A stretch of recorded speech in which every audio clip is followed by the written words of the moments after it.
Welcome to the Atrium. This is a Hope Christian Church podcast. My name is Neal. I'm the lead pastor here at Hope. I'm Mark. I'm the adult pastor.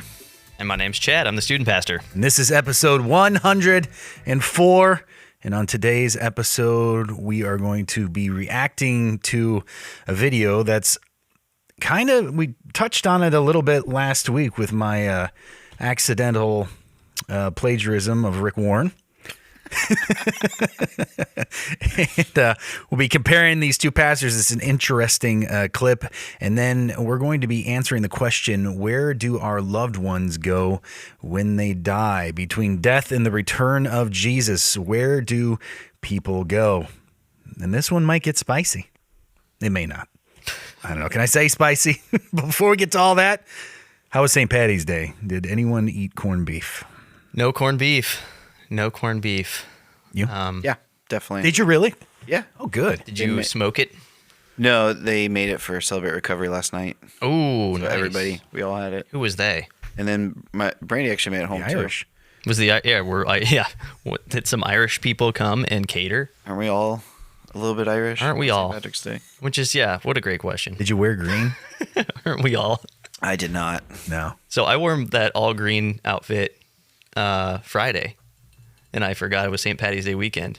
And I felt very confident going out and about town because I was like, yeah, I pulled it off pretty good. What is it, like a jumpsuit or something? Well, it's that hoodie and sweatpants. Okay. It's Yeah. like the seafoam green.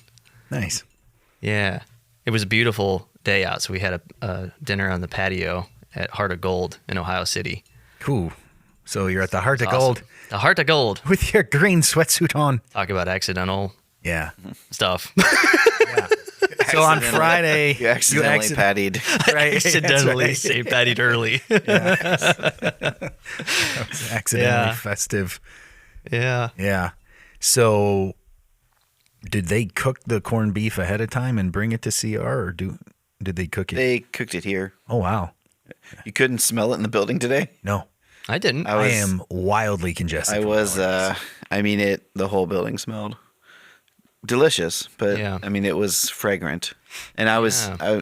can tell it was cooked here last night, but it's definitely not strong. The I thought you guys would be able to smell it for sure. oven, or did they boil? Oven, yeah. Oven. Yeah. I've been doing ours in the crock pot lately. That's what Brandy did. 8 hours.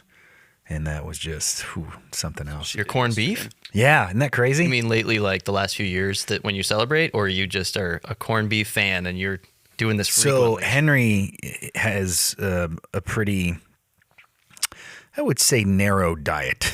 It's not very broad, the types of food that he enjoys. So he likes corned beef, and so we'll do it once or twice a month. Oh, wow. Yeah, he likes it. He's a big meat fan, meat and vegetables and fruit.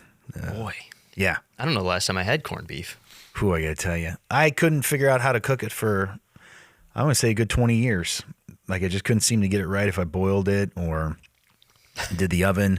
Tried Instant Pot for a while, and then I did crock pot, but then put liquid in it. And I realized that for us and what we like the consistency of it, 8 hours in the slow cooker with zero liquid. Not zero, maybe like 3 tablespoons of water. And then opening it up and taking the baster and removing the extra liquid is the way to do it. Not boiling it, but like just kind of slowly heating it up. And it turns out great. We have found that the best corned beef comes from Aldi, believe it or not. It's the most affordable. Yeah. The flavor is unbelievable. I believe it. We went to Costco yesterday and they had, I don't know, hundreds of corned beefs. Just sitting there. Podcast title. Hundreds of corned beefs, yeah. That's right. Yeah. And it was, I think, like $6.89 a pound. And then usually Aldi is right around like $5 a pound. But I kept looking at all these hundreds of corned beefs, and everybody's just walking by. Nobody's getting anything. Yeah. Because I'm thinking they've already, it's St. Patty's Day. They're probably not buying the corned beef, especially at this hour, because at this point, it's like 11 o'clock. You put a corned beef on at 11. If you're doing any type of, even in the oven, it's 4 or 5 hours if you do it at a higher temperature. And so I'm thinking this is all going to be on sale tomorrow. So I have considered going back to see what Costco has done. Go for it. I may. It's also what your loved ones experience in the in-between. Hundreds of corned beef. Hundreds of corn. Yeah. On sale. Yeah. Yeah. Made in a crock pot. Delicious. What? So you had corned beef at CR, and then Brandy made corned beef at home. Yeah. So how long do you figure you're going to be eating corned beef? How many leftovers? There's some in the fridge here. Really? You guys want some from last night? It's nice. And Brandy does the slow cooker as well. Mm-hmm. Yeah. What do you put on the side of your corned beef? Are you sauerkraut? You go just straight up corned beef and cabbage? We did cabbage, yeah. Cabbage and potatoes and carrots. Man, there was a corned beef hash I loved for breakfast growing up at a deli. Yeah, in my hometown. Joe's. Yeah, it was so good. Joe's. Yeah, deli. That's good corned beef. Yeah. Yeah. Have you been there yet? No. Deli? Waiting for that Field field by your trip. house. We've talked about that's right. We've talked about doing this, I feel like, for a long time. We have great plans. My birthday's coming up. I'm always up for Joe's. When is that birthday? April 7th. April 7th. Okay, yeah, so it's soon. Yeah. How old? I'll be 33. Solid age. Yeah. What makes it solid? Well, that's about People how long Jesus lasted. That's true. That was always my question. Like, when you're in your glorified state, are you just your 33-year-old self? Henry was asking me this the other day. He's like, It's been a theory in church history. It's been a theory. People believe that, yeah. And I thought I was the only 33 one. is the age or whenever Jesus died, yeah. yeah. Henry's asking me the other day, what heaven is like. And, he knows we're going to get new bodies. And he's like, am I going to be this age? And I'm like, I don't know. Yeah. I was like, I don't know how convenient, being 45 inches tall is going to be in heaven. Can't might ride the be able to rides. just float up to stuff. Kind of seems like Jesus could do some pretty awesome stuff in his glorified state. Like, I don't know, man. Yeah. There's lots of different theories out there. Yeah, what it's going to be like. Yeah. I just know it's going to be better than this. Yeah. Whatever I got going on right now, just We'll find out. yeah, it's something else. So 33. We were just talking about this prior to hitting record, I suppose, about concerts and how things that you would want to do maybe in your 20s, Yeah. just that you'd follow through with and do, like a concert. Now it just seems like a good idea, but the follow through. Yeah. Think it's an age-related thing, stage of life? Oh, yeah. Yeah. Yeah, because there was just a time where I would just hit buy tickets. And I'm like, I don't care what I got to cancel. I don't care what I've got. I don't know. I'll figure it out that day. I'm going to this thing. I quit my job to be here. Yeah. Yeah. Yeah. Absolutely. And there's kids that are upperclassmen, that are doing the same thing today. I hear them all the time. They're doing that same thing. Yeah. It's just no plan, no thought. Oh, this is coming to town. I want to do it. Going. Yeah. Bargetti's It got a is. great bit on that. Yeah, you don't have a wife, a house, children. The stress is different. I feel Yeah. like. Yeah. I find Yeah. the stress to be exhausting. Yeah. It's, just being like mid 40s now, certainly energy level is different, but Energy, and there's a threshold of comfortability that changes. yesterday we were sitting on the couch, Rachel and I, because Monday's my day off. We drop Henry off at school, and it's pretty much the only time Rachel and I get, by ourselves together, like with any length of time, because Henry goes to bed at night, and then maybe it's an hour and a half or something, then we go to bed. And so a lot of times we'll go to, lunch or just to kind of do like a day date or something like that. And we were sitting on the couch, and I was just feeling particularly lazy, and I'm like, I gotta get up and move. I'm like, let's go walk around Costco. Like that in my mid 40s is like moving. What a Did you lean on the cart? as you Big walked? time. A couple of times. Yeah. Yeah. I slept weird on Saturday. I woke up Sunday and my back was just wrecked. So I took an unreasonable amount of ibuprofen and Tylenol. So I literally did have to kind of lean on the cart yesterday. He rides in the cart while Rachel pushes. Yeah. Hey, I'll take it. Yeah. I'll take the free ride. Gonna go But, walk me around Costco. Yeah.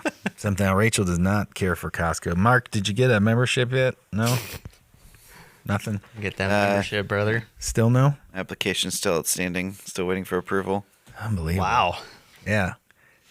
Still running the background Have to check. get in. Yeah. Yeah. This has been years that I've been aware of the difficulty it's been. Yeah, it's gonna happen. Have you applied and they've just said no and you're embarrassed? I'm waiting for them to get back to me. Okay. It seems like at this point they've gotten back to you and the answer is no. Man. I've never heard of someone being rejected from Costco membership. They're like, we don't Didn't trust feel like you. I was membership material. Yeah. Where do you shop then with all those kids? Aldi. It's Aldi still. Yeah. Wow. Yeah. I feel like that's you got 3 kids. It's Costco only.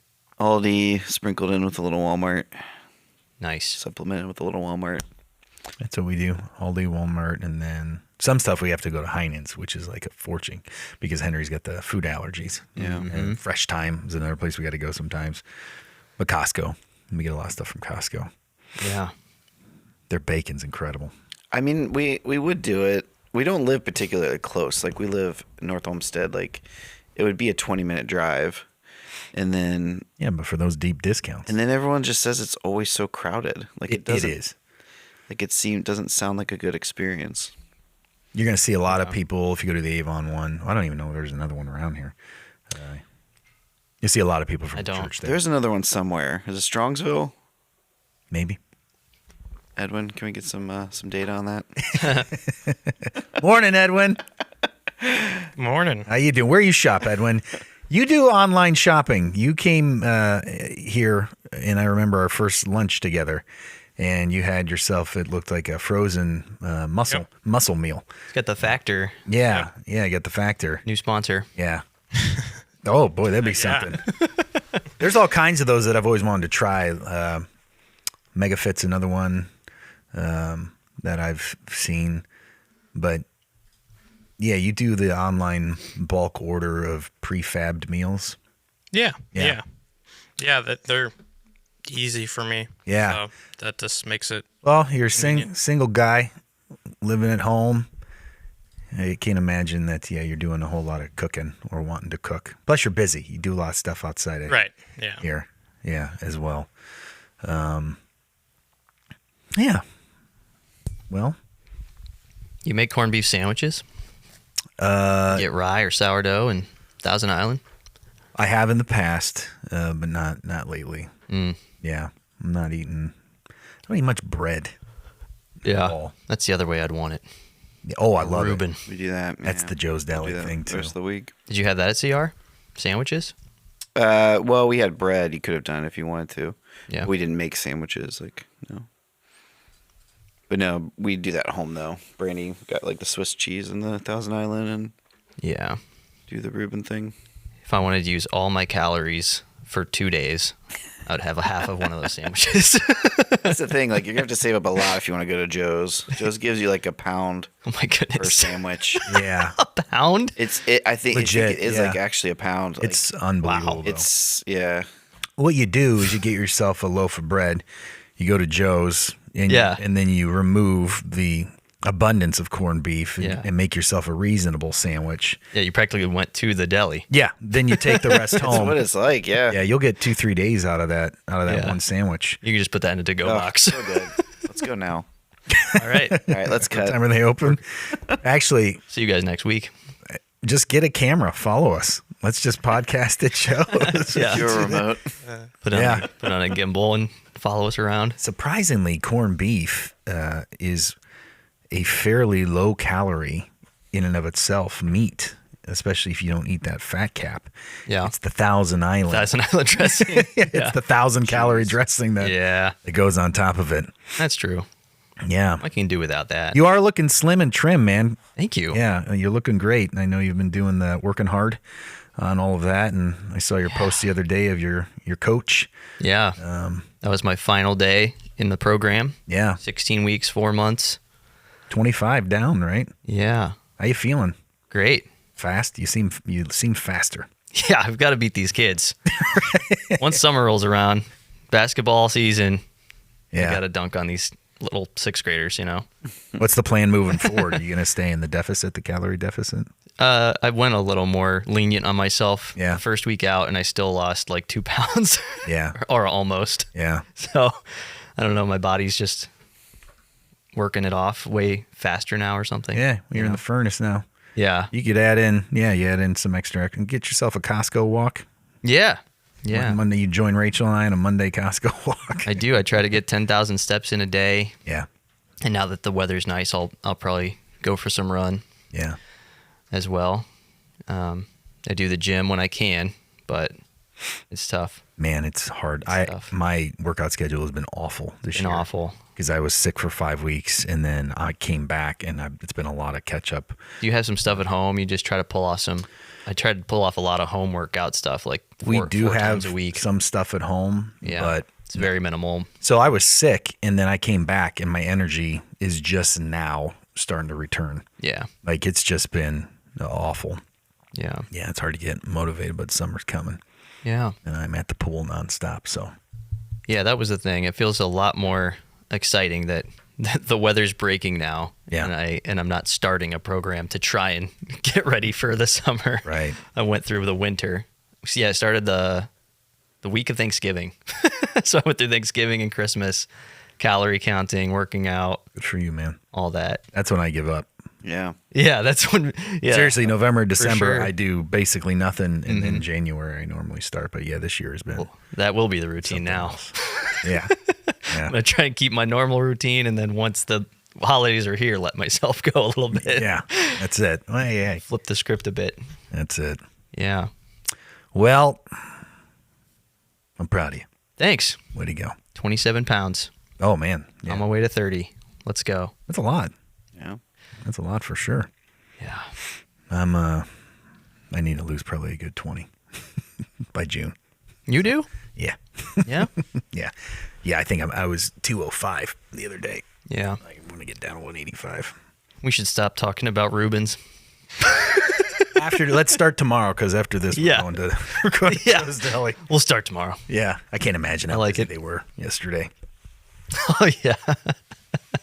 Yeah, they had probably had a line out the door. Yeah, Yeah. I'd imagine. Well, I think it's time to watch this video. This video that has come across, or who sent them? Rachel might have sent me this one. I think Rachel sent me this. But it came across the feed, and I'm not too familiar with these two guys. I did a little bit of research on them.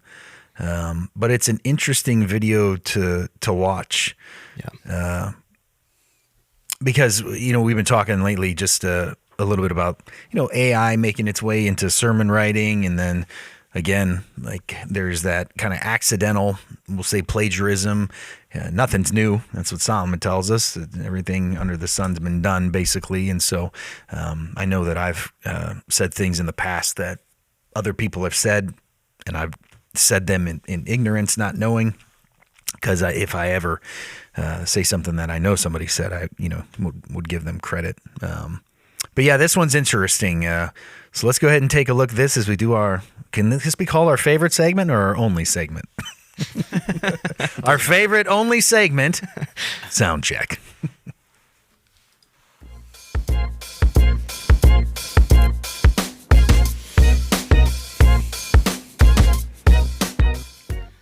All right, Chad, you know these guys? Mark, do you know these guys? You familiar with them? I knew Judah Smith. I've heard of Judah, Yeah. and the other kid I'd seen. Bryce Crawford. Yeah. He's huge on social media right now.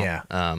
Yeah, he's a evangelist. He's a street evangelist, basically, Okay. is how he's become known. And he's going on college campuses, and he goes to he goes to pride parades. He goes to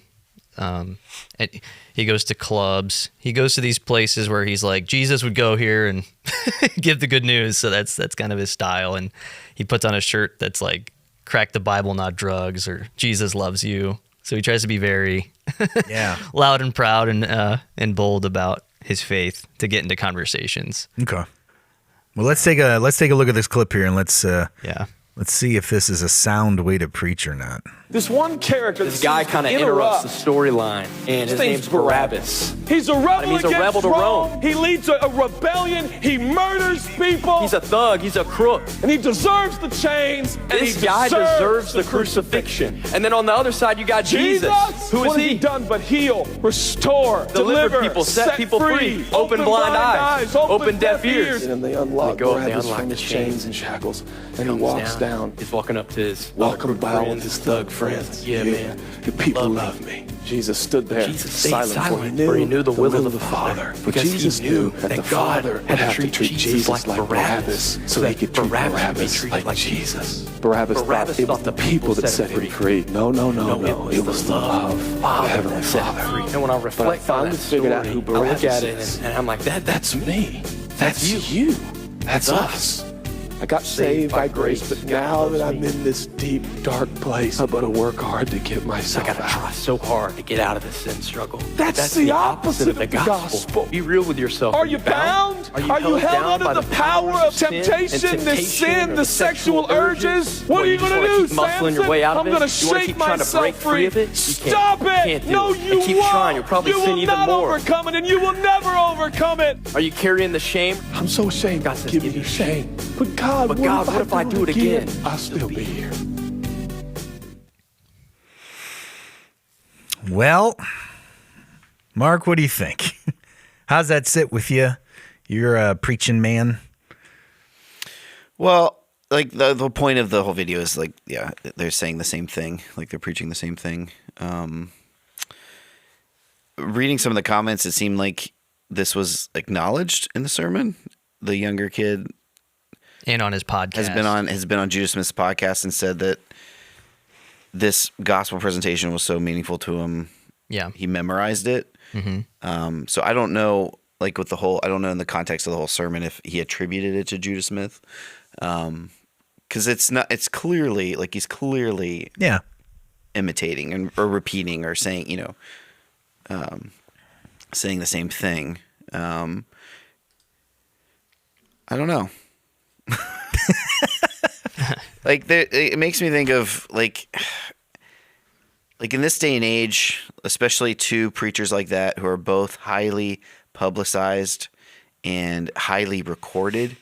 Like he's not going to be able I don't think there's anything malicious or nefarious there because he's not going to be able to do that and like expect to get away with it, so to speak. Like he's not like stealing from Judah Smith and thinking, oh, like he can't pass it in this day and age. He can't pass this off as his own. So it seems more reasonable that this is something he just has memorized and wants to do because of how it affected him. Yeah. And, to that, there's, I think, some room for grace. Like there's an indication in scripture that Christ repeated himself. Like there's, like this feeling like everything has to be new or like Christ likely would go around from town to town saying similar things. Like the Sermon on the Plain and the Sermon on the Mount are likely two different scenarios, two different places. And the bulk of the teaching is the same. Using someone else's, like, I don't know. I'm not against this. If he thinks it's particularly convicting, like a good presentation, because that's what apologetic, evangelism training is. Like you teach somebody how to present the gospel, or like Ray Comfort, the method of street evangelism. Like use this method, say it this way, kind of thing. So that's not new. Knowing that context, knowing that the context that he was on Judah Smith's podcast and said, I use this. I've memorized it. I loved it so much. I use it. Like, what it made me think of was I thought initially when I first watched it, it was more the scenario that's come up over the years of straight plagiarism. Mm-hmm. Like with Mark Driscoll, a few other instances. It made me think of first, a couple years ago, Ed Litton, who was who that is. Who's that? He was the Southern Baptist Convention president, 2 or 3 back. Like there's been a couple since then, but he was like basically he was up for election. He got elected to be president of the SBC, and it came out that he had a sermon that he preached that was a lot like J.D. Greear. And it was like the same kind of video. Like they would play both of them, and he's like basically saying word for word what J.D. Greear said. And then people started doing digging, and they found a few more. And then they found a marriage retreat where he's actually teaching with his wife, and then they cut to like a marriage retreat J.D. Greear did with his wife, and they're like saying word for word the same thing. And in those contexts, it was never presented. There was no credit attributed at all. And so the response after that was Ed Litton's church that he was pastoring ended up removing like 140 sermons from their archive. Oh, man. because of all these sermons that were so similar to mostly J.D. Greear. And then it came out after that, even like a couple other pastors had basically were ripping off the same guy. And the excuse for that ended up being, I think Ed Litton said like, I'm influenced by him and I've used it without I should have attributed him better. But then they also brought up this idea, this excuse that they had been using the same research company. So there's this company, there's several of them, but the big one, like the one Driscoll was a part of that was scandalized, is called the Docent Group. And they're a company that actually pastors and churches can pay for their service to help them write and research sermons. So the idea is J.D. Greear is has so many responsibilities. I mean, he's on the board for Chick-fil-A. Like he's just this big important guy. He doesn't have time to do his research, or just to make his life easier, this company will do research for sermons. And then what happened was, or the belief was, that this company was kind of sharing notes among, like their audience, their clientele would get bigger and bigger, and they're kind of almost writing and sharing sermons like among all these different churches. And then it kind of, the whole video revolution came about, and everybody's recorded, and all their sermons are recorded, and now it just kind of came to surface. That's what I thought was going on here, like something like that, because we've seen like a handful of those scandals in the last 15 years of this, preachers ripping off other preachers. That feels different though to me than like the other instances, like Driscoll. He did it in the book, right? Yeah, but it was like that same argument. It was he blamed a research assistant. Yeah. So like that's different to me. Like using those I think those, you gotta be careful with that kind of stuff. I think that's questionable to begin with. Whether like I believe a pastor should be doing the research and studying. I believe that's what they're called to. If you're too busy to do that, then you probably need to reevaluate your responsibilities. Yeah. Yeah. What do you think?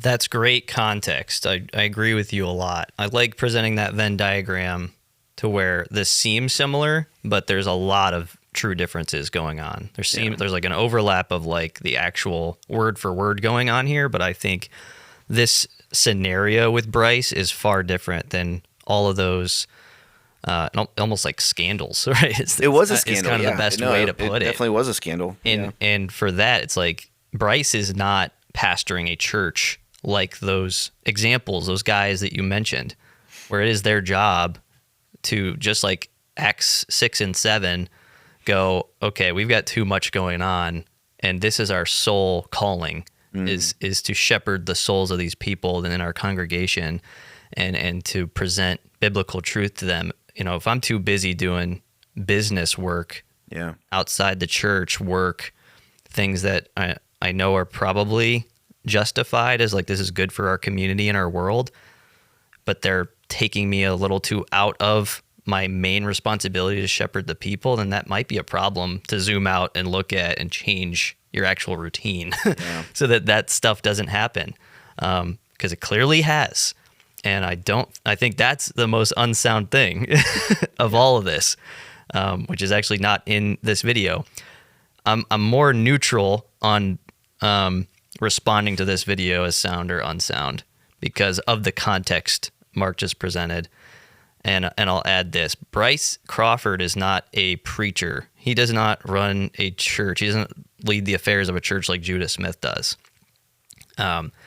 He's like a 20-year-old kid who shares his testimony mainly on the streets. And he wears these shirts like I love Jesus to get into conversations with people who are far from Christ, who are hostile against Christ, so that he can try and present the gospel to them as simply as possible with his testimony of anxiety and depression and almost taking his own life. Like that's his thing. That's what he goes around town to town, city to city doing.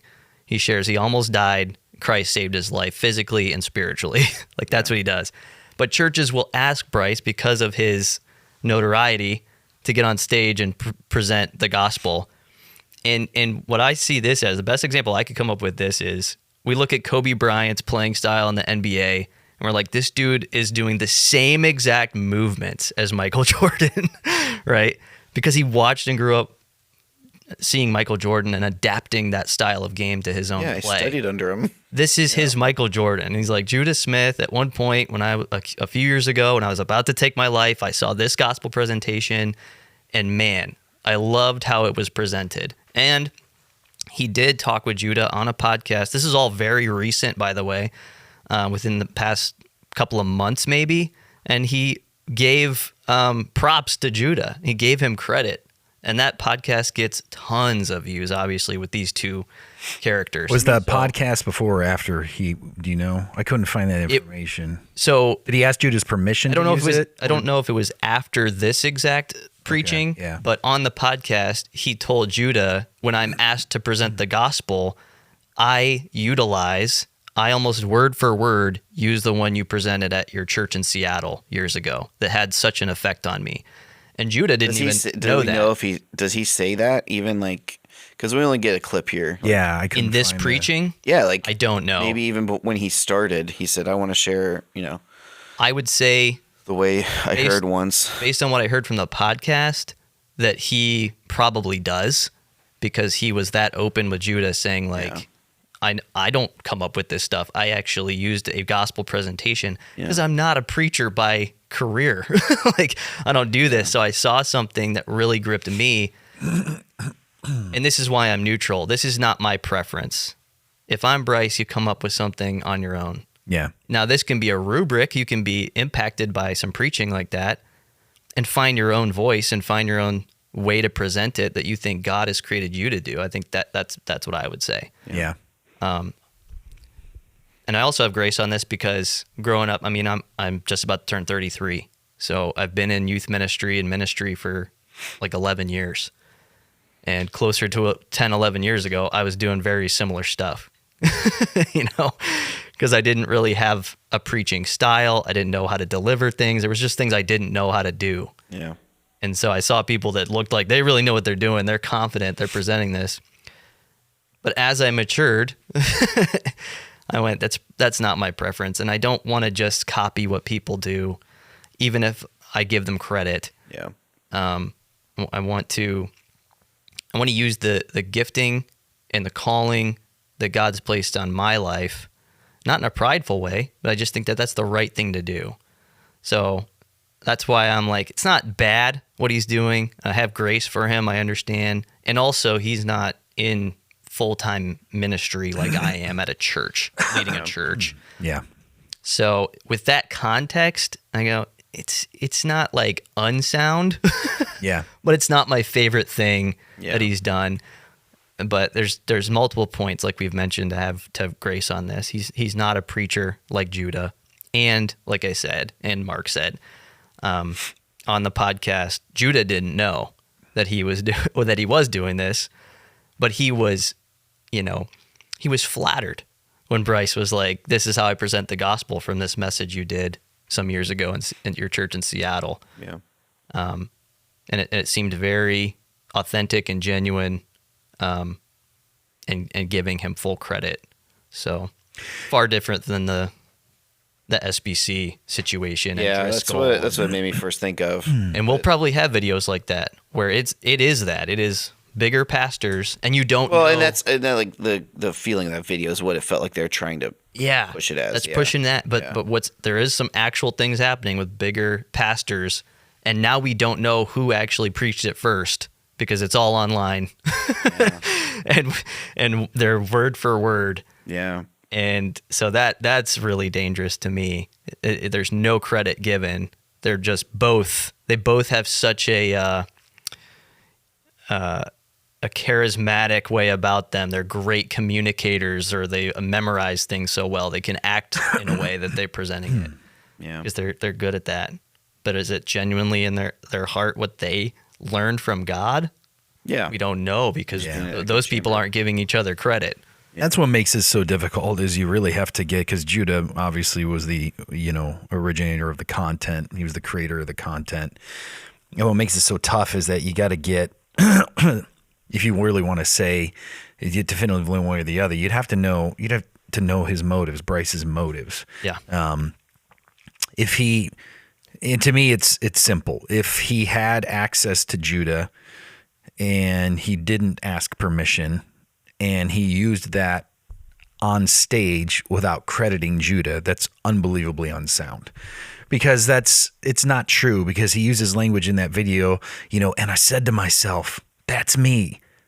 But you didn't say to yourself, that's you. Right. You never said that. Yeah. Judah said that. So unless this is just some miracle where you guys just happen, and it could be, because that story is the story. And if you read the story that he's, preaching on, it's kind of obvious, like where that's going to lead you as far as, study goes and reflection goes. But, and again, I don't know if that's a direct quote, but he's something along the lines of, and I said to myself, that's me. That's a good point. That's where it gets really hairy for me. Yeah, you can choose to not borrow that part. You can choose to not borrow that. And is that a line that he said? Because there wasn't 100% overlap. There wasn't that, I believe. That line? Yeah, I believe that. I watched that several times, and Edwin might be able to pull that up. I don't know if you could do that again. But again, if he doesn't, now I don't know if he had access to Judah. I mean, Judah's a pretty big name, and so if he didn't have access to him, like if Mark said something that I really liked, I have access to Mark, or I have access to you, Chad, and I can be like, hey, listen, do you mind if I use that? I'm going to give you credit. Mm-hmm. And then it would be up to you to say, I don't know. If you're going to use it, then, just make sure that you acknowledge. And again, because the language is so personal, I did it on Sunday. There was a pastor that I knew who had a guy, and this is how I explained it. There's a pastor I know that had a guy in his church that was trying to do like workplace evangelism, and he never went to lunch, because every time everybody went to lunch, everybody was getting drunk at lunch. And we're talking about, letting your light shine, showing your good works so that, people glorify your Father in heaven, and then using your words. We called it show and tell on Sunday. And so a couple months go by, this guy never goes to lunch, and then some guy pulls him aside and says, hey man, I noticed you never go to lunch with us. And this guy's thinking, okay, this is my opportunity. This guy's going to be like, why are you different? I'm going to say, because Jesus Christ. The guy was like, what are you, like a vegan or something? So like, that's not my story. I don't know the guy in this story, but I didn't claim to know the guy. And that's what pastors are often guilty of. Changing that story just a little bit makes it different. Where if I were to say, I knew a guy one time that was trying to do workplace evangelism, that's different than I had a pastor friend who told me about a guy. Like, just giving people credit, I think, is really, really important. Yeah, I agree with that. So if he didn't do that, if he didn't have access to Judah, but he didn't give Judah credit, then that is wildly unsound to me. I agree 100% with Mark. That I don't, and I understand what you're saying. He's not a pastor of a church, but he had the option to say no to the opportunity. Like, oh, sure. If you get called to do something and you're coming up blank and your only option is to potentially plagiarize, and again, that's maybe not what happened here. It was very difficult to find accurate information on this. Yeah. then you just bow out and you go, you know what? I'm a street preacher. I'm a street evangelist. We don't have to take every opportunity that comes our way. Especially if we're not, now if this is something that you want to do and you want to grow in that area, you say that, say yes to that. And if you want to start, getting off the streets for preaching and getting into more organized places, you can do that. But yeah, if there's no credit given, then that's absolutely, I think it's terrible. I think that pastors should be preparing. I mean, that's part of so we all get paid through the giving of the church, and people expect us, and it's not just about what people expect. I think God expects us to work hard. When Paul wrote a letter to the Corinthian church, he didn't take the same letter and just erase Corinthians and then put Ephesians at the top and send the same letter to them. There's similar themes in those, right, in a lot of his letters, but it's a proprietary thing. Yeah. Like if you're pastoring a church, Mark, in Sandusky, that's a different vibe out there than it is here, even though it's 40 minutes, 45 an hour up the road. And your people are going to be different. Your demographic is different. The culture of the church is different. And so when, as lowercase shepherds, shepherds, we're meant to feed the flock. What does Jesus say? Feed my sheep. Well, you don't want to force feed the sheep something that's not local. These sheep need something that's local, that's been well thought out, that you've put the time and the effort into doing. So if it was all that, then it's unsound. If he credited Judah and he said, listen, I heard this thing, this guy said, and I'm going to share with you what I heard him say, I don't have a problem with that at all. Yeah. No problem with that at all, because that's a worker deserves their wages, and so Judah deserves credit for that. It sounds like Judah didn't know ahead of time based on the podcast, and he was flattered by that, which is very gracious of Judah. Some people can get all fired up about that kind of stuff. That's where I was at. I was like, oh, how's he going to respond? So this video you sent us, I had seen recently. Oh, okay. Which is why in our group chat, I was like, yes! Okay. This is a good one. And at the same time, same week, I saw the podcast Bryce conversation had Judah on his podcast, right? Yeah, I saw their conversation and him talk about this exact scenario with Judah, and Judah was like, "Oh man, thank you so much. That's amazing." Which I was like, okay, him not having a clue. Yeah, I get that, but Judah's also a busy guy, and I think this was the first time they met each other. It gave me some settling to see Judah respond in a gracious way, to go, okay, that's... Judah's big enough that a lot of people are probably ripping him off, and he's probably getting sent stuff on a regular basis, I would imagine. Which is that's what it is too. Like if Bryce really wanted to, he'd find somebody. This message is massive. This Barabbas being switched with Jesus. Yeah. It was massive when I was a young Christian. It's older. It's older. Yeah. When Judah was a younger preacher. Yeah. But he would find one that's less known. Like, you're going to be found out about this. So. Yeah. Yeah. So Did that's you why happen I'm to find that clip, Edwin? Yeah. Are we looking for that word for word? I'm just curious if I remembered. Yeah, for sure. Yeah, so he says something like I reflected on is what it was. Okay. And we'll pull it up here. He threw it in a chat GPT. Yep. And when I reflect on that story, I look at it and I'm like, that's me. That's you. Yeah, I looked at this. That's the word for word. I looked at this and said, yeah. That's me. Yeah, and you know what? That's not great. and I don't think it's great either for the church to be like, hey, we're going to pay you to speak probably a Sunday morning, and we want this type of message. Like, if I'm he's being paid. Well, I don't know if he's being paid. I assume he is. Because I've looked at when he was Also kind of a horrible assumption. It's like, I don't know. well, I've looked at booking him before. Yeah. You're 'cause right. he's I young. agree. You're right. Yeah. He probably is. And so I'm assuming because of the Yeah. process was like, here's there's an honorarium and stuff to have him. Let's open this up when you're That done. makes it worse. Because I want to talk about that. Yeah. Yeah. Go ahead and finish. For I'm sure. sorry. Yeah. So what I was going to say is if you are a church bringing him in, You're paying him as an honorarium to speak. Like, I just don't understand why it wouldn't be.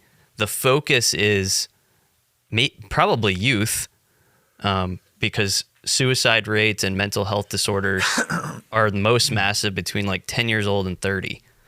So like have a young adult night or something. Yeah. Or we're having a young adult share what he shares all the time online is about when he was thinking about taking his life and he was saved by the gospel of Jesus Christ. And that's his proprietary message.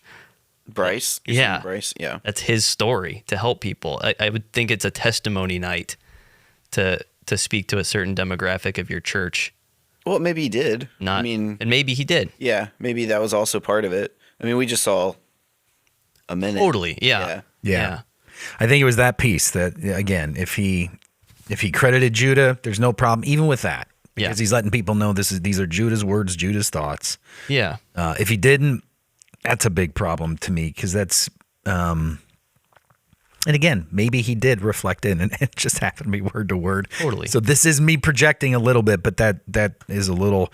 Henry came home a month ago and he said something was sus. He's like, that's those clouds are looking pretty sus, Dad, and suspicious. He doesn't have the time to say suspicious apparently, but that's pretty suspicious to me. It doesn't feel right. But let's open this up for a little bit if you guys are all right with that, because you may have a different view on this. You guys may than I do. I went to Bryce's page and I want to single this kid out because I don't know this guy at all. I just know what is presented online. And there's that street evangelism. It's evangelism with a camera. Yeah. How does that, I don't know, man.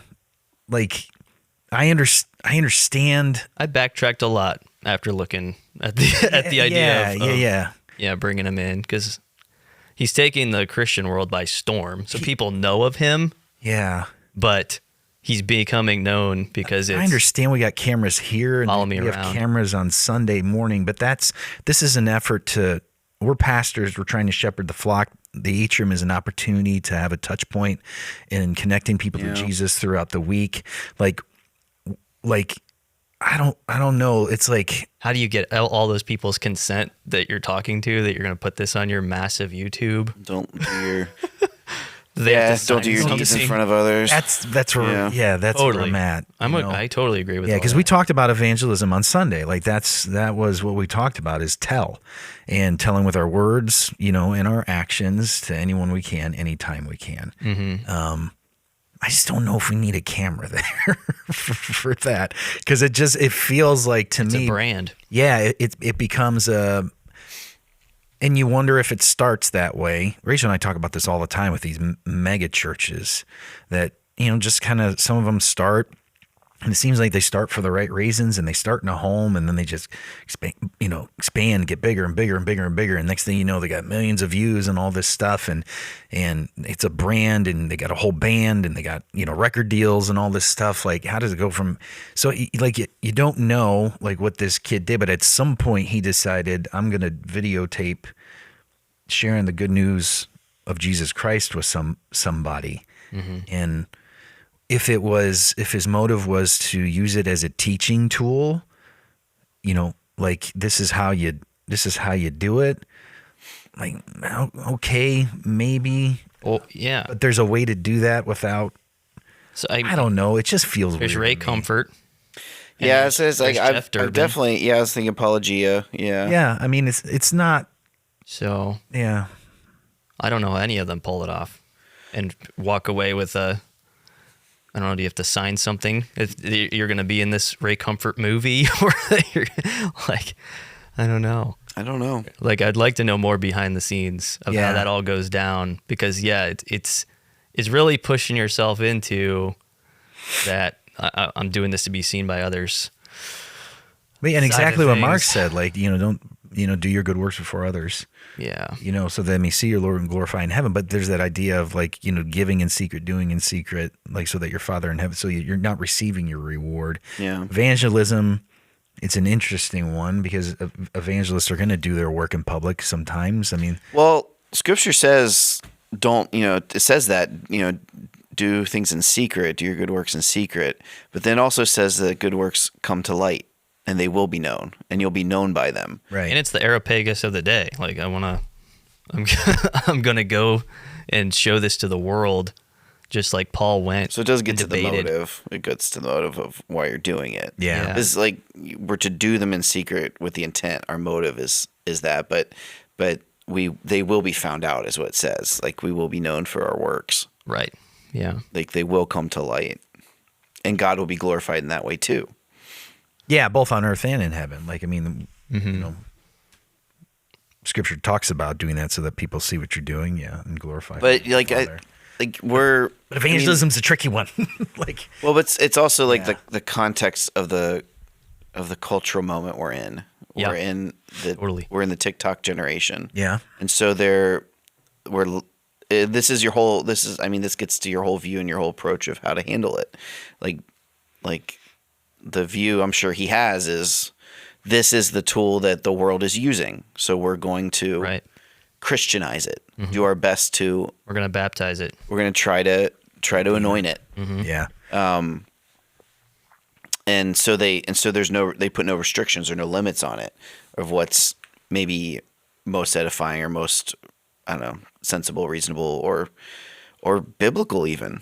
And maybe his thought is if he gets 1 million views on a video, then it's not just the person in front of him that's hearing a gospel presentation. Maybe it's 1 million people hearing. 110%. Yeah. That's So the mindset. Yeah. Yeah. funny enough, we were talking about this before. The Judah Smith, the other guy, the older guy, he just was on an album by an artist named Lana Del Rey. Oh yeah. And she goes to his church sometimes, and she might not be a household name, but she's a superstar. She's a very big name. She's sold a lot of albums. Kevin Durant goes to his church. There's a household name. But as well. I mean, she's worked with Taylor Swift, and like Yeah. she's a big name. He's a big deal. But so for one track on her latest album, it's a Judah Smith term. Like it's like 5 minutes, and you can tell it sounded like she is recording with her phone because you can kind of hear her talking over it, and he's in the background yelling, kind of like he was there. Like it's not like in the foreground. Like it's kind of almost an ambient piece. Like it's like an interlude. Yeah. It's 5 minutes though, and if you listen, you can hear what Judah's saying, and he's speaking the gospel. Mm-hmm. The other part of that though is the rest of the album is filthy. Mm-hmm. Lana Del Rey she's like, her lyrics are always very filthy. They're very sexually oriented. They're heavy language. It's not anything you would want to listen to, in my view. Yeah. And so like there's that debate of like he's viewing that as I'm going to kind of try to get in on this very secular thing and maybe influence it for the positive. Whereas I view it's probably you're partnering with people you shouldn't be partnering with. Like it's staining the message as opposed to cleansing the whole thing. Yeah, this throw it up against the wall and see if it sticks type of evangelism is just not. I'm not comfortable with a lot of that. Like I understand, like it's not the healthy that need a doctor. It's the sick. But I think we're called, all things are permissible, not everything is beneficial. By master, by nothing. Like we don't want to cause people to stumble.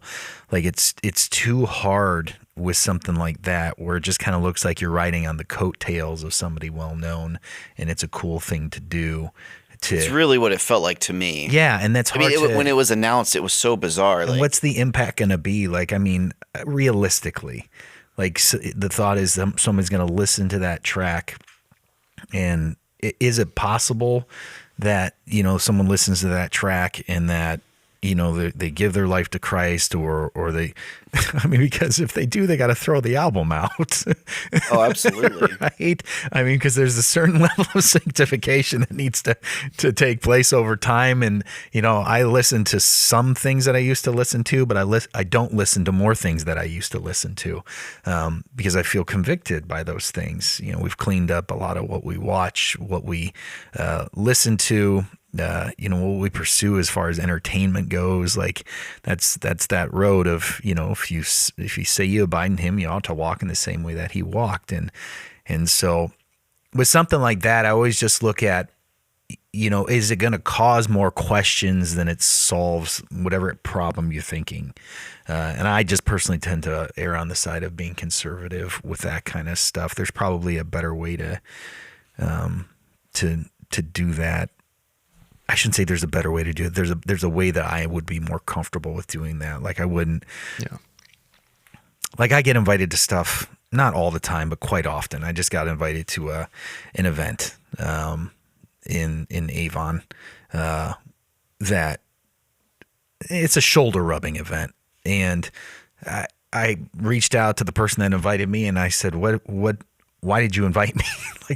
That's what I asked. And because I'm looking at it, is this really worth the time to go there? Is it really going to be beneficial? Does it line up with the vision and mission of the church? Or we're going to this just kind of feel like, oh yeah, this is kind of cool. Kind of a guest of honor at this particular thing. That's, so I think it's important to ask those questions. And maybe he did. Again, I don't know. I don't have a mega church, and I'm not going to pretend to know the pressure of that. You think of guys like Carl Lentz and, what they deal with, or with him, what he dealt with, and the people that he's rubbing shoulders with. And yeah, that could be very, very enticing, but yeah. And again, I don't want to cast a stone at this young man. I'm just bringing up the question for discussion. Yeah. How does that make you guys feel? Because again, I'm a 46-year-old guy. Yeah. Like I'm not 20. I looked at getting a TikTok and I was confused in the first 2 minutes and was like, I don't want to do this. So I understand that there's a difference and that the world is moving in a different direction. But I think it's good to stop down and go, just because we can, doesn't mean that we should necessarily. There's a reason that Christ came when he came, and that technology was what it was when he came. We talked about this last week, about the miracle of, scribes and translations. And, Jesus could have came in 2025 and just started an Instagram. It would have been game over, right? Guy with a shriveled hand on camera, just coming back, and people would have been like, AI, that's AI. So he would have fought a different battle, but there's a reason he came when he came. Yeah. And there's a reason that we have what we have. And so that's not to say that we should progress. You said it last week really well. New doesn't mean better. The reason we like the newer translations is because they're trying to get back to the old. And when it comes to things like evangelism, we've got it's pretty clear in Scripture. We talked about it on Sunday. I simplified things, who Jesus is, what he did, why we need him. Like that, you put a camera and lights in somebody's face. Yeah, it comes down to the motives. Yeah. It's tough. It is. It really is. But I know what I'm comfortable with.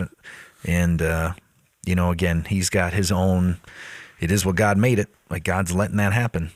So, what's important is Christ is preached, and, motive is a tough thing. I mean, whether Christ is preached, some do it for selfish ambition and gain. Remember, not too long ago, Mr. Beast was under scrutiny. Mr. Beast is the biggest YouTuber ever. He's made more money on YouTube than anyone else. But he's known for giving out these massive amounts of money. He's known for ridiculous charity and just huge prizes for these games that he does. And he did a video where he he basically gave new teeth, a whole new mouth to 1,000 people or something. The video, that was the gimmick of the video, an eyesight to blind. Yeah. Prosthetics to people that couldn't walk. Yeah. And he got kickback from it because the ethics of it. You're putting these people who are in a needy situation on camera that need this work done, and you're benefiting from it. Yeah. Because it's improving your celebrity. You're making money off the YouTube. You're being very generous giving that to them. You're exploiting their. But you're also taking their dignity. You're also putting them in a position where they need to sign a consent release because they want their eyesight. They want this, this work in their mouth or whatever.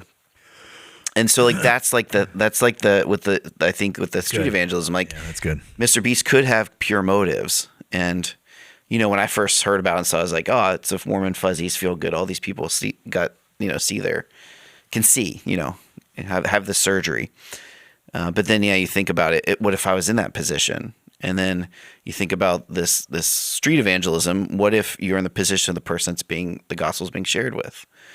And then, maybe in the moment, the young man's very charismatic and engaging and captivating. And then, a couple months down the road, you see it post on YouTube and you realize, oh, I was just used. Like, he just used me. Like, was this about the gospel at all? And I'm not accusing him of that at all, because I don't know his stuff. But that's there's the fine line, and we can't judge his motives because we don't know his heart. But it could be either way. Matthew chapter 6, Jesus says, "Beware of practicing your righteousness before other people in order to be seen by them. For then you will have no reward from your Father who is in heaven. Thus, when you give to the needy, sound no trumpet before you, as the hypocrites do in the synagogues and in the streets, that they may be praised by others. Truly I say to you, they have received their reward. But when you give to the needy, do not let your left hand know what your right hand is doing, so that your giving may be in secret, and your Father who sees in secret will reward you." That's when you got to reconcile with, right? Like, what does that look like in today's digital world? Yeah. Exactly what he just said about Mr. Beast. The synagogues on the streets are YouTube and TikTok and Instagram. Yeah. Europagus, doing these deeds. So it is different to me than somebody saying like, hey, have you experienced depression, anxiety? Here's where I was at. Jesus saved me out of that. Can I pray with you today? Again, I liked what Neal just said. I wouldn't feel comfortable making that my brand or doing that for my ministry and just being like, you follow me around with this camera and we're going to go do this with random people. But I could see somebody going, this is what Jesus went into these places. Yeah, and I want to be careful, because if somebody has a testimony, somebody just invited us I think it invited us. I know they invited Rachel and Henry. I'm hoping I was a part of it. But there's that one guy, I don't know what his name is, but he has no arms and no legs, and he goes around and he does, like, that is a motivational, encouraging story and testimony that people have heard and seen over the years, and he does public speaking events, and that is, kind of the same thing, but a little bit different. Like, now it's more video. It's not necessarily you're going around from place to place or building to building or corporation to corporation to share your testimony and insights on things. But it feels a little different, though, because I think just the evangelism. I think it feels different. Sure. Maybe it feels different because of what YouTube culture is and TikTok culture is. Yeah. Because the influencer is out for themselves. They're trying to promote their brand, and they're trying to build a following. They're trying to build their wealth that way. That's what it is. So then when like this Bryce comes along and does it, we're just inclined to think, oh, this could be like, there's a risk of this. This could be what he's really doing. Yeah. And it might not be. I don't want to condemn him. He could have the purest motives, but maybe it's just the attachment of that's just what influencers are. Yeah. Whereas opposed to, and we could be guilty of, the one bad apple spoils the bunch, is a saying, but it's not true. Totally. We've gotten bags of apples. There was a bad one. We just threw that one away. Kept the other apples, because apples are $1 million now. I buy a carton of eggs. One egg is broken. I'm not throwing the carton away. Yeah. Not at $90 a dozen. Yeah. So it's just, But you're right. There's been so much abuse. But at the same time, like, we deal with that. Like, I did a 9 million asterisks when I talked about giving, during the Grow sermon, because so many pastors have abused, money. Yep. That message. Right. We did a reaction video to it. Like, if you help the poor, you're not helping yourself. Mm-hmm. Like, so, I think we're all gonna deal with it. But it's just something I'm not comfortable with. But again, the Lord calls us all to do different stuff. So I would say, once again, if he gave credit where credit was due, if he had the opportunity to ask Judah and he did ask Judah, or if he didn't ask Judah but he still gave credit where credit is due, then I think that's a sound way to communicate. There's nothing new under the sun. Again, you've accidentally concerted before.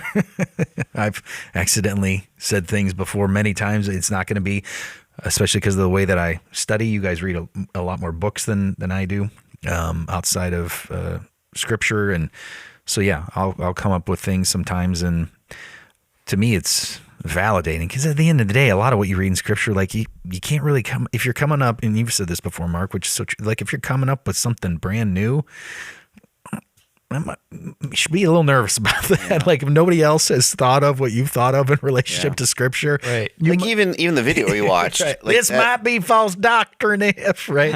What was it? You might be a hillbilly. You might be a redneck. Yeah. Well, even the message in the video of Barabbas, like there wasn't anything like profound. It's all Judah's delivery. Absolutely. It's his style. Yeah. How he yells and gets quiet. Like he is a communicator. Yeah. Like the message. I mean, I've explained that same message in a communion meditation before. Yeah. Mm-hmm. Like it's the great exchange that's been talked about since it happened. Since year 33. Since that day. Yeah, since that day. Like God put that example there for us to teach. People in the crowd are like, wait, what? Yeah. Oh. Right. What an exchange. Right. What a trade. I would say it's great. It's a great exchange. Yeah. It's a great exchange. All right, let me greatest in history ever. Throw this out there. What about the songs we sing every Sunday?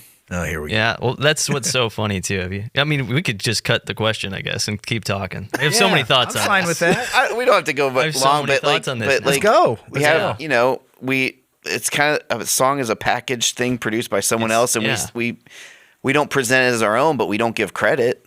Totally. Or people say all the time, like we're doing Christian karaoke up there every Sunday, which I kind of laugh at, but it's also there's scriptural precedent to that. There's the Book of Psalms. That's what I was going to say. But exactly. I mean, to a newbie that first time in a church, they might assume that it's our music. Yeah, it's way deeper than that. You think?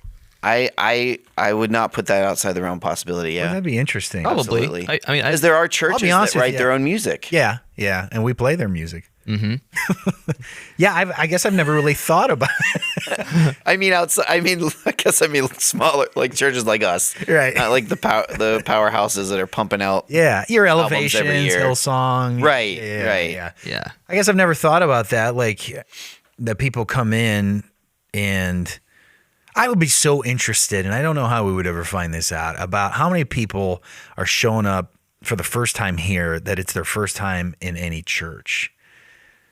It happens. Does it? Oh, absolutely. We're a Protestant church. Absolutely. Yeah. No, you get wind of it? I'm not saying it doesn't. Yeah. I got wind of one last night. Really? It was the first time with anything. Didn't have a Bible. Didn't know. Came to CR?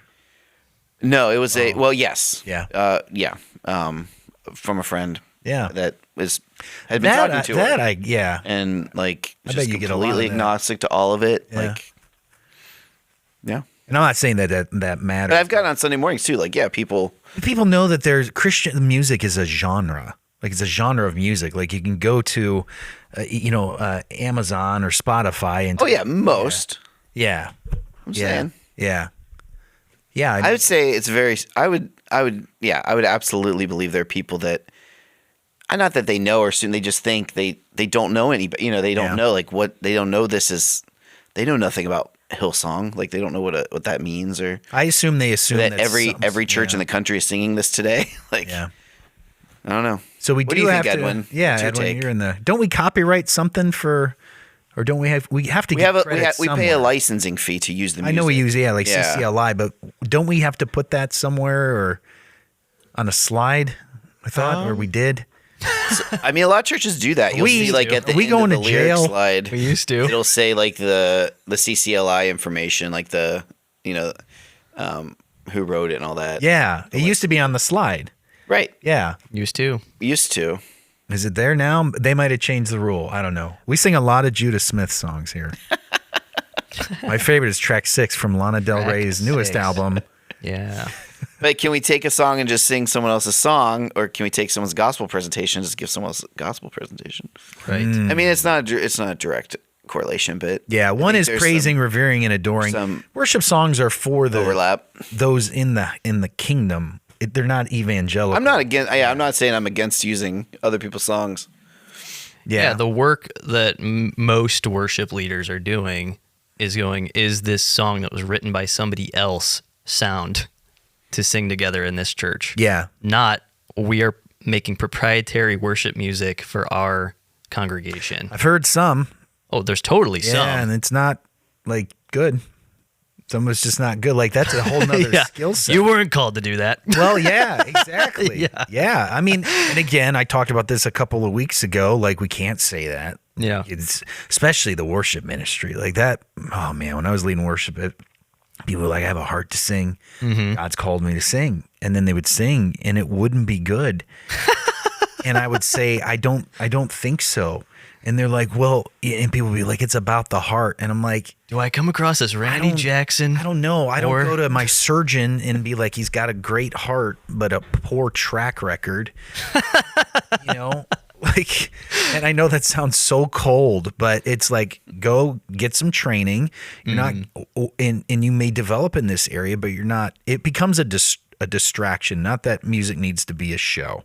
It doesn't at all, but it can be wildly distracting when things are bad.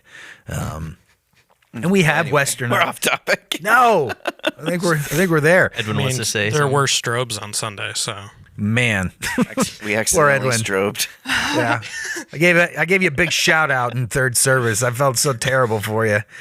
Poor Edwin's like the James Brown of creative directors, like the hardest working man, sitting there sweating, patting his forehead with a scarf because everything that could go wrong went wrong. But yeah, I see what you're saying, Mark. Like those things are we're not saying proprietary music.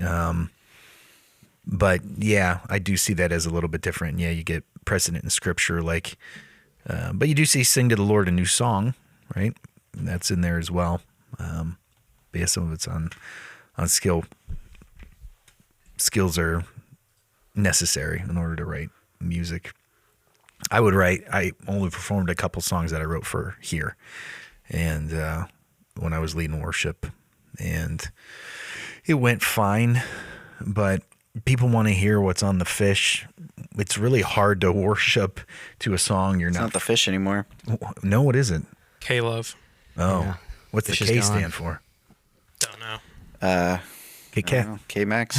That is a more nationally recognized It got Podcast. syndicated. It got bought out. Did it? Oh, okay. So it's, Christian broadcast. So what'd they do with Len and? They got chopped. yeah, it's all gone. Yeah. Oh, boy. All the morning, the host. I don't really. Those gone. are like the yeah, morning hosts. Yeah, Yeah, Len, yeah, he was They're gone. forever. I grew up with that guy. I didn't even know, and someone told me Just last week. Ripping off Judah Smith these Been days. gone for a while. TikTok street evangelism. Yeah.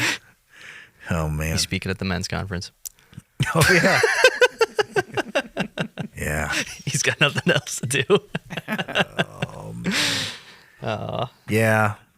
It's tough. When you guys write sermons, like when I write, I typically, like I said, use my Bible, and then I have Logos software, That's good. and I do a lot of like word study stuff. Do you guys use It's easy to cut and paste. sources out? Yeah. Typically use my Bible. It's easy to copy and You paste. get a clip of that. Yeah. Then I'll use anything Bryce uses. Other than that, how do you write? Like, Chad, like, are you find, because I know you're a ferocious reader. I think both of you guys are, like, a lot of books in a lot of different genres. Yeah, I mean, But putting you it- also quote a lot when you preach. At least you have. Like you're had. good at getting credit, or giving credit, I should say. You're good at getting credit for things you haven't written. It's really what I want. Yeah. You know, That's right. if I can do the anti-Bryce, I can't wait to never give credit. watch the next student message on Barabbas that you give. Then I looked at this and I was like, Chad, this is Yeah. you. Yeah, I mean, my putting it together is kind of all over the place. Yeah, is it? Just as I am. I'm all over the place, and I'm reading other books. I'm reading multiple books at the same time.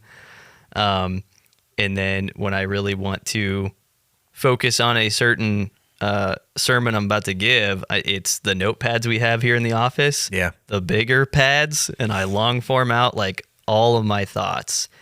If I am now using a quote, or if some quote hit me that's really helpful to this message, it'll be on there as like a guide to like give me more thought processes than just quoting it word for word or even paraphrasing it. Yeah. Like, I like this. I want this idea to soak in with where I'm going with this message. And so it'll be there on the page along with a bunch of scripture and any real world, my own stories, anecdotes, or like something I heard that I'm like, this ties so well to this, to where it can be a unique, like interesting analogy point to drive it home. Like the last one that I preached, we used a local pizza joint. I talked about a local pizza joint called Boom's Pizza. And when I dug into the story of that, like I had an idea of where I was going with what happened with the owner of the shop to tie to the message. But the more I got into why he came up with even the store's name and things, I was like, this is like God's giving me this as like a really interesting story to keep people engaged, and it drives home the main point of this part of the sermon so well. Yeah. So it's all over the place, but eventually I kind of have my own rubric to go through that's got quality information from using commentators and just my own scripture reading. So I want quality, like stuff that's actual scripture and the meat, and that is the base of the whole message. And then I want like interesting stories, being a storyteller, because I don't want it to be boring. Yeah. I think it's a craft to keep people engaged. So things like that Boom's Pizza story. And then I want to drive home to one sentence of a theme. Like, what's the main takeaway I want from this message? Yeah. All that stuff that's in the outline, long story short, goes to that theme. And if it doesn't meet that theme, then it's cut out. Yeah. It's the stuff left on the cutting room floor, you know. It's things I can talk about over lunch with you guys or whatever. Corned beef at Joe's. Yeah. Yeah. Yeah. So that's how it's developed over the years, because there's so much content I'm taking in between audio, reading, scripture, other sermons, where I let the ideas sit on the page and let them soak, and then I get to shedding it to the main thing. Yeah. It's going to be like a 30-minute sermon. What about you, Mark? What's your process like? I definitely don't write anything by hand. Everything I do is on the computer. All my notes I take on computer. So I'll take notes first. Wow. Read things You're and more of an outline, would you say? When you get up there and you have your iPad, what's on your screen? yeah. Well, I start with an outline. I write the outline almost first. I've gotten to the point actually I will create my slides before I write the sermon. The slides are done Oh, wow. as I start the sermon. Interesting. So the outline is done, and then the slides are based off of the outline, and then I write from that. Yeah, Wow. write a little backwards than most, but And do you Yeah. have a bunch of books around you? Are you using logo software, commentaries, stuff? yeah, I definitely use a lot of commentaries. I have there's one book I use a lot. It's a topical guide for scripture. It just depends. Like, it just depends on the sermon. I don't preach a lot where it's like just like Chad, like you write what you want and do your own series. And it's like a lot of times I have like a topic I'm given, Yeah. or like CR, you have the point you need to make already, kind of thing. So, yeah, it just depends. Yeah. Yeah, I take a lot of books from Mark's office as well. I try to look over his shoulder at Logos software because I don't have it. You need it? I do. I probably should. They just switched to a subscription model, so it's like Oh yeah, you were telling me that. it's Yeah. easier to have than ever. Yeah. So I mean, I'm able to do comparative stuff on websites that are free. I don't know how. It's for me, it was a time saver. Like I could Yeah. get the same information, but it would take me probably twice as long to get it. Okay. I use it a lot for word study. Like, Yeah. I'll click on like the Hebrew word or the Greek word, and it's just everything populates. Oh, totally. This is this word That's what I want. everywhere it's used, everywhere. Because a lot of stuff hinges on words. Everything does. Absolutely. Yeah. There's commentaries on there. I really don't read commentaries. I've got a MacArthur Study Bible. If I really get stuck on something, sometimes I'll check that out, and then I'll go to Logos and check a couple of commentaries just to make sure. But I always take a guess before I start going to those places. Like, this is what I think it means. And Oh, sure. I agree with that. because I don't know. I just feel more comfortable that way. I just know how my mind works. And also I want to work hard. Yeah. Like I'd rather wrestle with it and stare for a while. I used a story on Sunday, talking about show and tell. And it's a real story when I was a kid. And my first show and tell, got vampire teeth, put them in, was going to a Christian school, turned around, scared all the kids. And the teacher confiscated the teeth, and then I didn't get to tell. And my whole point was, because we're talking about evangelism, is not just, your actions. It's not just your words. It's your words and your actions. It's the show and the tell.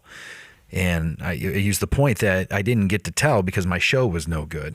And in life, if your show is no good, it's going to make it harder for you to tell. Like if you're living like everybody else and you're not separate and you're not pursuing holiness and there's no difference between you and the world, you can still tell, but people are going to be like, but your show is bad. Like you're doing the same thing as everybody else. And so you talk about, God coming in and redeeming you and renewing you and the old becomes new. And like, where is that?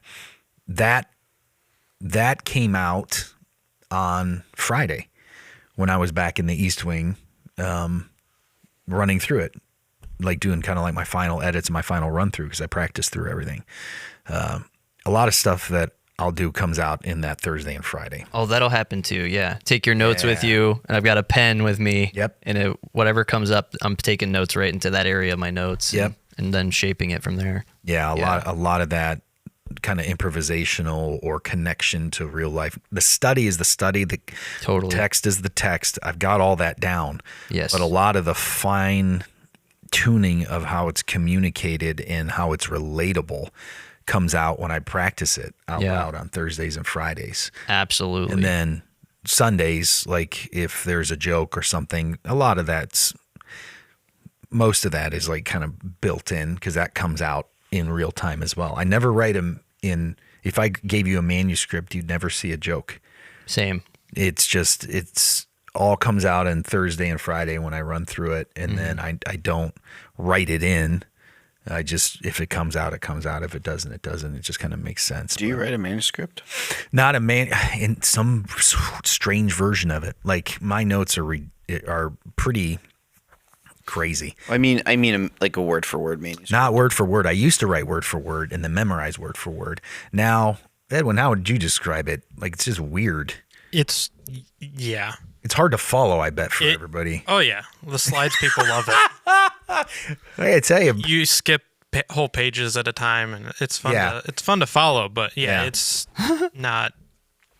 Yeah, it's hard to kind of understand where you're going. I get it out, and I'd say probably, what do you think is fair? Probably 70% of it's, as far as the order goes, is pretty accurate. Right. Yeah. But every once in a while, I'll miss a page or I'll skip because in some pages will have 10 sentences on them. Others will have a lot. It's just the notes are there so I can get it out. But I used to manuscript word for word and then try to memorize word for word. And that lasted for all of about, a year. And I couldn't do it because I found I was a slave to the script. Now I just get the thought out. Yeah. I write it out. I memorize the concept. But what's really helped me is just knowing the Bible better. Yeah. Like that's like if you know the story and you study the story, there's only there's only a few ways it can come out. And so it just that to me has been the big difference in, you know, preaching year 1 and year 10, because this is my 10th year. November will be 10. I'm in my 10th year right now. So yeah, that's the big difference. But and then I highlight, and I it's just how I've always done it, or how I've done it since the last year of it. But that's, I think, the key to it is really spending time in your Bible and spending time with the story, and just, for me, I stare a lot, just stare and just read, and then just a lot of it's waiting, you know, not waiting for this magical moment, but just kind of wait until all the pieces add up together, and then trying to present it in a way that is engaging, I think, but I think you got to be authentic, like, you know, because there's, like, we'll go back to Bryce, you know, idolizing Judah. Like, the world has a Judah already, you know, so like that's kind of my point with why it's not my preference to do anything like that. Right. Yeah. Like if I do you right, do you do what God's given you. Edwin, you've preached, right, back in students. Yeah. How was your process? Well, it was. Did you rip off Chad? Yeah, I think I. Did you steal one of his notepads? Yeah, he wrote it all out for me. This is nothing but a potato salad recipe. I did a lot of research, mainly just listening to sermons, and then also what I was given was parables. The leaders did a lot of parable speaking, so really just reading over that story and diving into it, and trying to figure out how to convey the parable to a student is an interesting task. So just trying to try to relate to a student so they can, because I mainly do middle school ministry. So middle school is a lot different than a high school ministry. So how do I work Taylor Swift into this message? Yeah, Taylor Swift. Yep. Yeah. You got sin in your life, big, you shake it off, man. Hey, Right. That'll work. That'll preach. Amen. Amen. Made pretty good sandwiches. Yeah. I got a lot of comments on Greeks that. make good sandwiches. A very faithful listener emailed the podcast. I got it this morning, and we were talking about catchphrases last week. Catchphrases that we have, and she goes, I think my catchphrase should be, let's sit in this for a little bit. Oh, what would be on your shirt? Yeah. Let's sit in this for a little And I'm like, guilty as charged. You got like it's like a pocket tee with a chair on it. Yeah. An empty chair sitting on the pocket tee. Let's sit in this for a little bit. I really like that part of our service. I think it's an important piece. Rick Warren said that in the 90s. Did he? Yeah. Did he really? man, Word for word? No. Yeah. Doggone it. He said, let's sit in this. I wonder if am I Rick Purpose-driven Warren? quiet time. Purpose-driven bit. Purpose-driven meditation. Yeah. Yeah.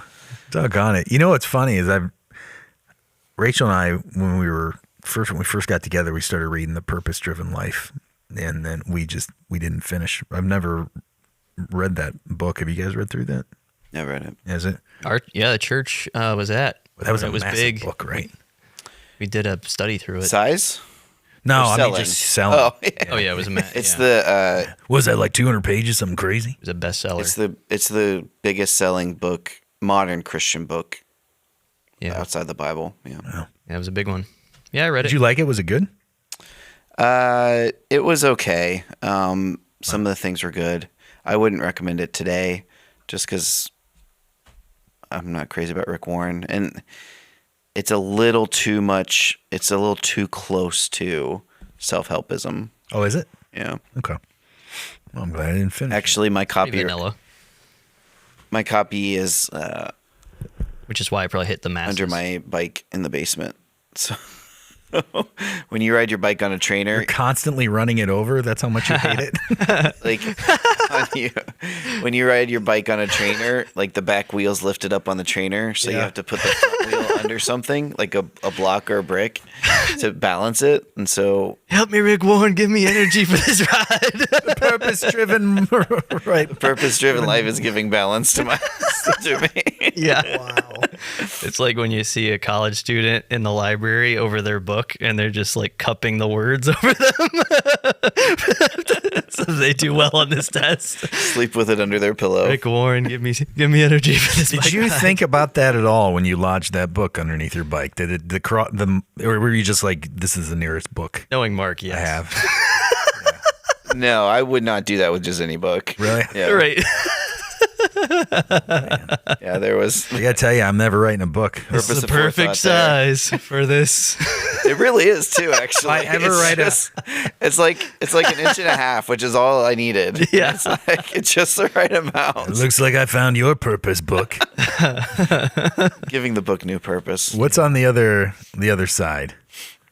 Dave Or is Ramsey. it holding it, or is it just one book holding up your? What do you mean?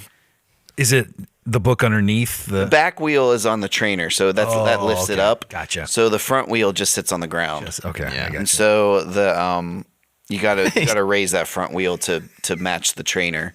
Yeah. And so they make like blocks you can buy for $50 that are like will hold a tire, but Right. you can just stick a book under it. But you probably bought a fresh edition Yeah. of the Purpose-Driven Life. I'll bring it in. There's like a wear spot on it now where like that. Take a tire picture of sits this. I would like to see this. This is Love it. something else. That's too good. Yeah. Well, Edwin has just informed me that we are at an hour and a half already, so we are probably going to need to push our question off Yeah. till next week. But that's all right. And I have one more relevant thing. Do you? Yeah. You continue, but throw it to me when you can. Back to you, Chad. Back to me. All right. The graphic. Good timing. We got Throw to Chad. Chad's in the streets doing evangelism right now. We're going to throw to Chad. That'd be so. Yeah. Look, Jay Leno was the catalyst. Jaywalking. That was phenomenal. It was the catalyst for street evangelism today. The gospel according to Denim. Yeah. Yeah. I was thinking about this comic who I keep seeing now who was homeschooled growing up and his dad was a pastor. And one of his best jokes is that his dad goes and does a book report every week on the same book. And he's like, he gets the same emails from people every year. And he's like, I don't know what you want me to do. The story hasn't changed. Wow. The Easter service sounds a lot like last year's. Yeah. So when we were talking about karaoke and thought about his bit. Yeah. And Easter's a tough one. yeah, Yeah. I laughed. It is and it isn't. I laughed at that being the pastor job, but I also was like, hey, we do more than that. Yeah. Yeah, there's all kinds of J.D. Greer sermons I got to finish listening to so I can. Well, J.D. Greer must have felt pretty popular. How far is he from Pretty Elevation? good if he's got all these people from. How far would you mean? They're Location? Both, yeah, they're both in North Carolina, right? No, he's South Carolina, I think. Oh. Okay. Yeah, he's a really good teacher. Is he? I mean, I like his stuff. He said some things that I wouldn't maybe fully agree with. Like gets a little borderline on some of the social stuff, but like his presentation, the way he communicates, even the way he breaks down the word, I think is Good. I mean, I get why people rip him off, that kind of thing. Yeah. But Well, I think we will postpone our question for next week about where do our loved ones go between death and Christ's return. We'll dig into that. That'll give us another week to study. Maybe we can get into a spicy topic. I don't know. I don't think it'd be that spicy. I don't think so. I don't think so. I think I'm pretty confused. Yeah, it's a I think we're all pretty confused. yeah. I mean, the immediate question of between now and the resurrection, like the Bible actually doesn't say much. Like it says very little. That's yeah. It focuses more on the resurrection. So like the idea, like where Yep. if we're talking just right now. Well, I don't want to get too hard. Just sorry. Yeah. Well, yeah. No spoilers. Let's go. Yeah. No spoilers. Well, let me just do a quick sermon summary, and then we can wrap this thing up. It'll be really quick. Last week we talked about tell. All right, if you have questions to the You'll watch it. yeah. No, we talked about tell. We talked about what does God consider good quality, good quantity, and a good frequency of tell. And we need to tell with our words. We need to tell with our actions, and tell. We described as communicating the gospel message of Jesus to others. And then we kind of talked about gospel ingredients, and I tried to keep it as simple as possible. I think a lot of people get hung up on what they're to share with others, and so you share who Jesus is, what Jesus did, and why we need him. And I made sure to keep that inclusive, because it's important that we remember that we are very much in desperate need of the same grace that we're sharing with others. We're already going in with the deck stacked against us in many ways, and I say that as if the Spirit hasn't gone before and done all the work, and he has, but just from a cultural perspective, it can be intimidating for us because we don't necessarily go in thinking, especially somebody like me who, subscribes to the doctrine of election. I never go into an evangelical situation feeling any pressure, because I'm like, that if I don't say the right thing, that they're not gonna, or if I say the right thing, I'm gonna get credit. It's level for me. So if things go well and they accept Christ or they're open to it, I'm not like, great job, Neal. And if things go bad and they don't and they reject it and it makes the relationship awkward, I'm not like, bad job, Neal. I'm just going in to do the job. The outcome is up to the Lord. And so just communicating that and kind of wrapping up the Now What series last week. I was excited to get that done. It was supposed to be done in January, but it's done now. But again, it is what God made it, so this is the plan. And you took a breath. Go for it. Well, What now? We got. how much do you want to stop? Or go, No, we got go some ahead. time. Yeah. The idea of election is so helpful with evangelism. Game changer. If you think about it, because people are like, well, if you believe in election, and when they say that, they mean in the Calvinistic view, Yeah. why evangelize? But the truth is, election puts you at peace to evangelize. It's the only way you Because- can really do it. Yeah. Because in theory, if it's up to you, you could bat zero. You could evangelize 1,000 times, and you don't do a good enough job to convince any of them, and you have a hit rate of 0 for 1,000. Yeah. But if you go in thinking God has gone before and he's in control of the outcome, God's told us that he's going to build his church and this is the method of how he's going to do it. So some of them will be. That's the thing. You can't fail You can't fail. because you're not the decision maker. Yeah. It's Not in your hands. right. If you knew you couldn't fail, And that can what take would you away the do? fear. Hopefully that takes away the fear. Yeah. Yeah. No, I think it's a game changer. This week, we are starting something that I'm very excited about, which is the book of Matthew. And I'm going to explain this Sunday kind of how the last 10 years of preaching and direction of the church have all led to where we're going to head. It's something that I've been thinking about for... Bible. Right? Yeah, we're finally going to use the Bible. This is exciting. Got a fresh batch of sermons from J.D. Greer. Fresh batch of sermons. Yeah. Sprinkle New in a little sponsor. Judah Smith. Yeah. Yeah. And we should be good to go. Bryce, you're invited. Bryce. We'll invite Bryce for a men's conference. Well, I don't know Bro. if we can afford that. Yeah. Not sure we can afford that. Yeah, I'm excited about this Sunday. I'm going to talk in the newsletter a little bit. Just I want to encourage people to be here. It's not going to be for me. It's a big shift and it's a big change. I think for us as a church, it's probably a larger shift than we realize. But it's a move into a direction as far as preaching style goes that I've wanted to do for a long time. And approach to preaching. It's still going to be the same Mark preaching and Chad and the same Neal preaching. It's just, how we're going to go through the Bible is changing a little bit. And so I'm going to explain a little bit about that, give some background and history about the book of Matthew.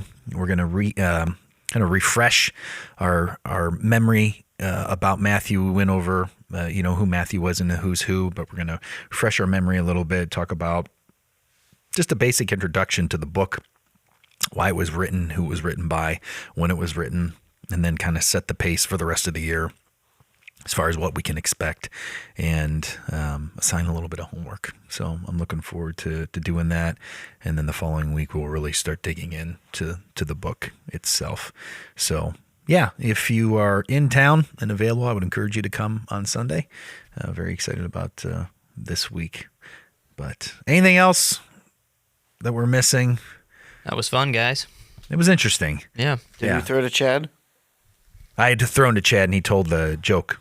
Oh, that's what that was. Yeah. Okay, I missed it. Yeah. Yeah, he You said. know what? Yeah. It was the book report. It was the whole book. It was Oh, prede- gotcha. Yeah, it was predestined to be Okay. forgotten. Right. He threw you off because he said it was relevant, so you probably thought it was going to be. Oh, I tuned out. I don't Yeah. Yeah. yeah. And then he told a joke from about Chad. Right. I got something that's going to hit you guys I need to really leave. heavy. Yes. Yeah.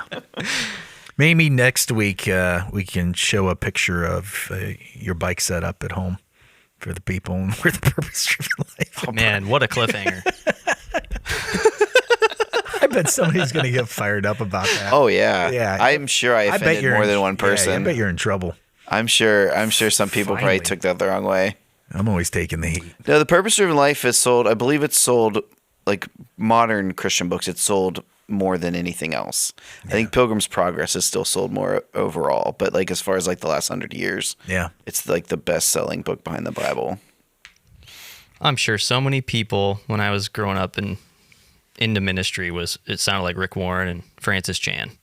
Oh yeah, I mean, Jan was another. I watched yeah. so much Francis Chan. like there's And Crazy Love was another book like that just Has Chan gotten a little goofy? depends on who you ask. Yeah. I'm asking you. oh, maybe that's Soundcheck next week. All right. Yeah, where do we go? Sound check next time. Chan check. The Chan check. Yeah. No. Yeah. He's been quite the wave Yeah. All right. of doing ministry. Oh, man. But Yeah. What if one sound check we just pull up a sermon you preach for students? yeah. It surprised you. Yeah, do one from like 10 years ago and be like, oh, you sound a lot like Judah Smith. That's right. And then do one now and you're like, oh, this guy's. Hey, you still Totally sound a different. lot like Judas. Yeah. Yeah. You used Neal's joke from Sunday. I gotta be honest. I would be flattered. I'd be like, because I don't think you really like me. I think you. I think there's some close quarters syndrome and bless the paycheck thing. I think that's what. No, I'm just. Close Yeah. quarter syndrome. Well, I got you guys here. I remember one time I preached in James, and it was on like the kind of how sin manifests itself, and then like the temptation turns into sin. Yeah. James 2, and I used like an alliteration. I think it was 5 Ds, Oh, wow. and or something like that, and like went through the order of how we go from temptation, and then when it turns to sin, and the result, and all that. A little bit like I did in Jonah, but unpacked it how James unpacks it. And then afterwards, someone came up to me and like showed me their study Bible that had like a very similar setup, and it was like the D words, but I think it had like it was like one more, one less, and like it wasn't exactly the same. Yeah. But it was really, really close. Like, and then like they were like joking, like I almost got it right or something. Like, Yeah. You almost copied and pasted this exactly. yeah. Yeah. Maybe that's a whole nother topic. Like, Yeah. sometimes just leave the pastor be. Or were you like, Oh, I wasn't upset by No? it. Okay, 'cause that I was would've- actually kind of encouraged by it because That probably would have thrown me It's off. like the I can study- write a study Bible. Well, yeah, like I was like, this is legit. Like I didn't do too bad. Yeah, I would feel the same way. Mark's like, I guess I am saved. Yeah. This is Or good. at least like I'm reading, what I'm reading seems to be what other people, how they're reading it. So Totally. Yeah. No, I wasn't frustrated or discouraged. I was like, oh, all right. That would have thrown me I'll off. take that. I had somebody come up to me after the service on Sunday, and not in a condemning way at all, but they were just like, oh man, I can't believe you didn't talk about Noah. I'm like, I got 2 more to preach. Like, let me just stay focused. I don't need to be thinking about why I didn't use Noah right now. People come up and they're like, well, no Psalm 87, huh? Yeah. That's where I'm like, I'm doing the best I can. Well, come back next week and see. Right. You're getting the best I got. That's all I can do. Well, thank you guys. If you do have questions that you would like to submit to the podcast, or even if you have a video, you come across something online and you're thinking, I wonder if this is sound or not sound, you can send that video. You can send those questions to podcast@hopechristianchurch.com, or you can text your question or link to the video to 440-HOPE-222. Thank you, Pastor Mark. Thank you, Pastor Chad, and we will see you next week. Have a great day. See ya.